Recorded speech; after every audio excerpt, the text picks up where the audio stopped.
the 12 thresholds of the Christ self. New moon, the vessel of clay, the outer circle. In the beginning was the vessel, a grand, striated dome of consciousness, represented by the outline of the brain. This vessel was the prima materia, the raw stuff of existence, holding the potential for every light and shadow.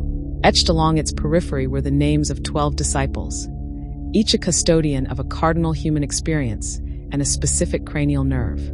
These names, Simon, Thomas, John, Philip, Bartholomew, Matthew, Peter, Andrew, James the Lesser, Judas, Thaddeus, Jude Iscariot, ironically placed, and James, were not men, but thresholds, 12 ways the soul could exit or enter the body's temple. The vessel's first yearning was for balance.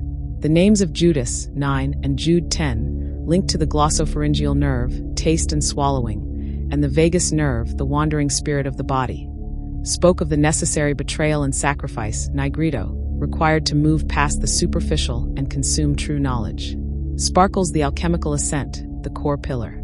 At the crown of the vessel, a sequence of glands marked the path of ascent, the true alchemical ladder. 1. The pineal, the highest point, the eye of providence, the seat of pure gnosis.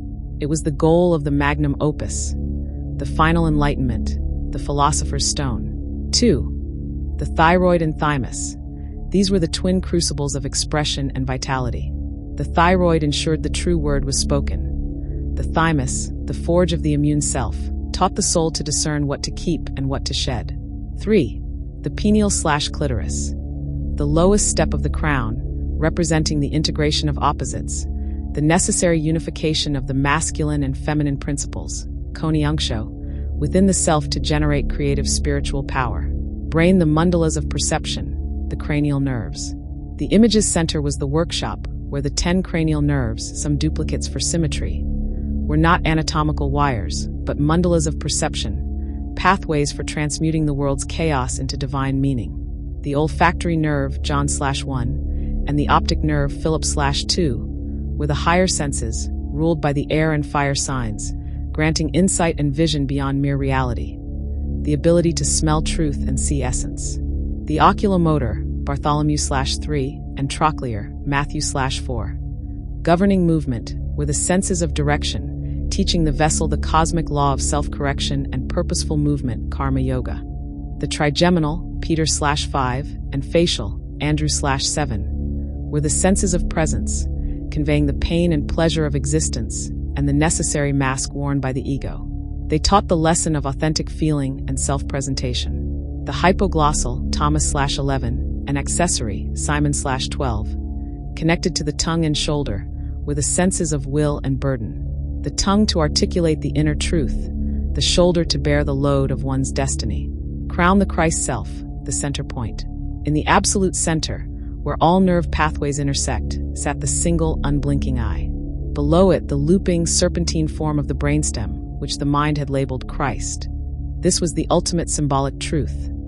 The Christ is not an external savior, but the perfectly integrated, self-aware center of the vessel.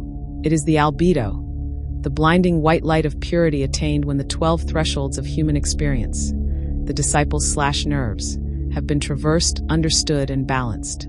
The serpentine form beneath the eye, with its twists and turns, was the path of the kundalini, the raw life force energy that must be mastered and channeled through the spinal column to finally pierce the pineal and activate the central eye.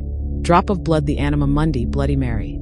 Hovering subtly to the side, slightly outside the main structure, was the phrase Bloody Mary. This was the anima mundi, the world soul, the chaotic, necessary feminine power, the repressed shadow self. It symbolized the vital, bloody reality of existence, the earthly crucible that fuels the spiritual fire. Before the vessel could achieve the Christ self, it had to fully acknowledge and integrate its shadow, to drink the sanguis, blood, of Mary, transforming the fear of the physical into pure, embodied amor, love. Balance scale, the philosophical conclusion.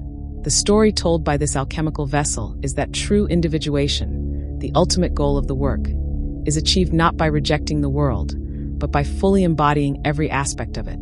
The soul must descend into the messy reality of the body, the cranial nerves, acknowledge its own necessary failings and sacrifices, Judas/Jude, ascend the ladder of mystical perception, the glands, and finally, let the combined wisdom of all 12 thresholds be distilled into the single, unified, and compassionate Christ self at the core. The entire image is the grand equation. Body plus spirit plus shadow plus will equals gnosis.